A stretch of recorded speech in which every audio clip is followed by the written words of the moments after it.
Hello guys, आज हम करने जा रहे हैं ट्रांसपोर्ट इन प्लांट का पार्ट नंबर 3। इसके मैंने पहले के 2 पार्ट कवर कर रखे हैं। अगर आपने वो नहीं देखे हैं तो आप उसे जरूर देखिएगा। हम अभी ट्रांसपोर्ट कर रहे हैं तो मैंने पैसिव ट्रांसपोर्ट करवा रखा है। इसमें आज हम देखेंगे एक्टिव ट्रांसपोर्ट। ठीक है, तो चलिए स्टार्ट करते हैं। देखिए, जो हमारा एक्टिव ट्रांसपोर्ट होता है, एक्टिव ट्रांसपोर्ट का मतलब हो गया इसमें एनर्जी खर्च हो रही है। देखिए कैसे, जैसे मानिए हमारा सेल है, ठीक है, सेल के बाहर हमारा सोडियम प्रेजेंट है लो कंसेंट्रेशन में। मान लीजिए 10 सोडियम सेल के बाहर प्रेजेंट है और सेल के अंदर प्रेजेंट है हमारे 100 सोडियम।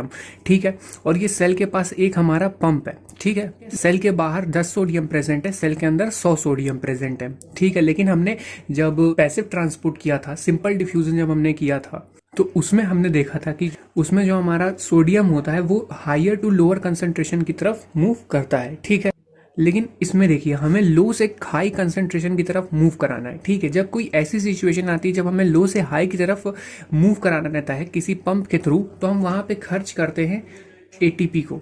ठीक है, जैसे मानिए कोई हमारे पास ये पहाड़ टाइप का है। ठीक है, इसके ऊपर एक हमारा ब्लॉक रखा है।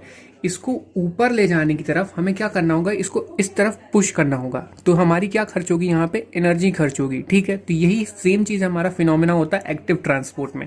ठीक है, तो देखिए एक्टिव ट्रांसपोर्ट के हमारे फीचर्स क्या क्या है। ये अगेंस्ट द कंसंट्रेशन ग्रेडियंट होता है। अगेंस्ट द कंसंट्रेशन ग्रेडियंट मतलब लो से हाई की तरफ होता है। ठीक है, उसके बाद से ये अपहिल मूवमेंट है। अपहिल मूवमेंट मतलब क्योंकि इसमें एनर्जी खर्च हो रही। ठीक है, उसके बाद से देखिए एक्टिव में क्या होता है, एनर्जी रिक्वायर्ड होती है। Occur with the help of pump, ये पंप के मदद से हो पाता है। और ये पंप जो होते हैं ये प्रोटीन के बने होते हैं।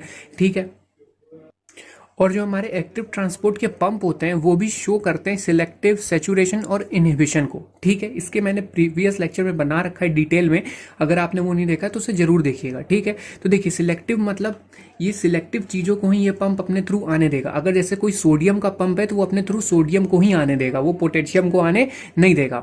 ठीक है, सेचुरेशन, सेचुरेशन का मतलब जैसे हमारे पास लिमिटेड अमाउंट का पंप है लेकिन हमारे पास जो सोडियम है उसका अमाउंट ज्यादा है।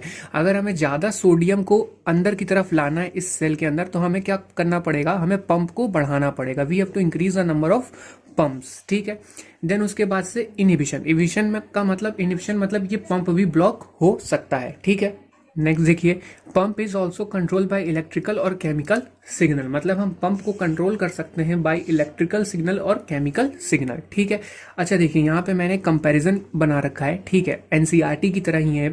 एनसीईआरटी की बुक में ऐसा ही कंपैरिजन दिया है, इसको मैंने वही लिखा है। ठीक है, तो देखिए comparison between simple diffusion, facilitated diffusion and active transport. ठीक है, तो देखिए energy up hill against concentration gradient, select saturation और इनहिबिशन एंड कंट्रोल। ठीक है, कौन कंट्रोल हो सकता है, कौन ज्यादा सिलेक्टिव सैचुरेशन इनहिबिशन शो करेगा। ठीक है, अपहिल कौन सा है और एनर्जी किस में रिक्वायर्ड होती है। देखिए एक्टिव ट्रांसपोर्ट, एक्टिव ट्रांसपोर्ट में हमारी एनर्जी की रिक्वायरमेंट होती है बिकॉज क्योंकि ये against the concentration gradient move करते हैं। ठीक है, सिंपल डिफ्यूजन, सिंपल डिफ्यूजन में हमारे एनर्जी की रिक्वायरमेंट नहीं होती क्योंकि ये हायर से लोअर की तरफ जाता है। और फैसिलिटेटेड डिफ्यूजन के साथ भी यही है। ठीक है, अपहिल, अपहिल हमारा इसमें से सिर्फ एक्टिव ट्रांसपोर्ट है। सिंपल डिफ्यूजन और फैसिलिटेट हमारे पैसिव ट्रांसपोर्ट है, इसलिए हमारे डाउनहिल है। और एक्टिव ट्रांसपोर्ट हमारा अपहिल है। ठीक है, उसके बाद से सिलेक्टिव सैचुरेशन और इनहिबिशन। देखिए जो सिलेक्टिव होता है वो एक्टिव ट्रांसपोर्ट शो करता है, सैचुरेशन भी एक्टिव ट्रांसपोर्ट शो करता है, इनहिबिशन भी एक्टिव ट्रांसपोट शो करता है। लेकिन हमारा सिंपल डिफ्यूजन ना तो सिलेक्टिव शो करता है, ना तो सैचुरेशन शो करता है, ना ही इनहिबिशन।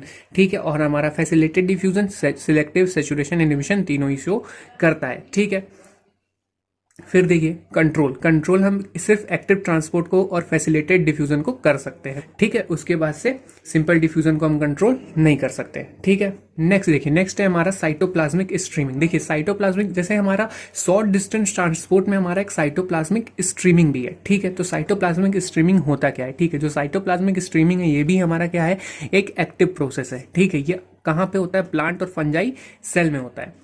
ठीक है, तो जैसे मानिए ये हमारा एक सेल है और ये अंदर जो है हमारा ये ग्रीन कलर का वैक्यूल है। ठीक है, ये हमारा क्या है, ये हमारा वैक्यूल है। तो क्या होगा, जो इसके बाहर हमारे साइटोप्लाज्म में प्रेजेंट होंगे वैक्यूल के बाहर, ये क्या करेंगे, ये मूव करेंगे। ठीक है, जैसे साइक्लोन नहीं मूव करता ऐसे ऐसे, वैसे ही क्या करेंगे, इसके बाहर जो प्रेजेंट होंगे वो मूव करेंगे साइटोप्लाज्म, तो ये क्या होगा कि ये वैक्यूल का भी मूवमेंट स्टार्ट हो जाएगा। तो ये क्या होगा, साइटोप्लाज्म के साथ साथ जो इसके अंदर चीजें प्रेजेंट होंगी उनका भी क्या हो जाएगा, मूवमेंट स्टार्ट हो जाएगा, जैसे ग्लूकोज हो गया एक्सेट्रा चीजें। ठीक है, तो देखिए यहाँ पे जैसे हमारा सेल है, ठीक है, तो इसमें क्या हुआ, हमारा साइटोप्लाज्म प्रेजेंट है, इसके अंदर वैक्यूल है। ठीक है, तो देखिए जब हमारा साइटोप्लाज्म का मूवमेंट होगा, जब हमारा साइटोप्लाज्म मूवमेंट करना स्टार्ट करेगा, साइक्लोसिस मूवमेंट करेगा। ठीक है, जब हमारा साइटोप्लाज्म रोटेट होता है तो उस मूवमेंट को हम कहते हैं साइक्लोसिस।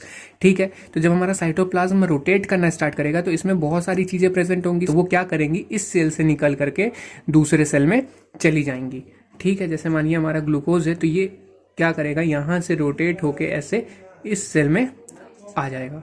ठीक है, फिर देखिए डिफ्यूजेस टू अदर सेल। ठीक है, chloroplast position changes with the help of cytoplasmic streaming. जो हमारा क्लोरोप्लास्ट है उसकी पोजीशन चेंज हो जाती है with the help of cytoplasmic streaming. ठीक है, तो यहाँ पे हमारा एक्टिव ट्रांसपोर्ट कंप्लीट हो गया। मैं इसका नेक्स्ट लेक्चर अपलोड कर दूंगा जिसमें हम वाटर पोटेंशियल के बारे में देखेंगे। ठीक है, अगर आपके लिए इन्फॉर्मेशन हेल्पफुल हो तो प्लीज़ इसको लाइक शेयर सब्सक्राइब जरूर करें। Thank you.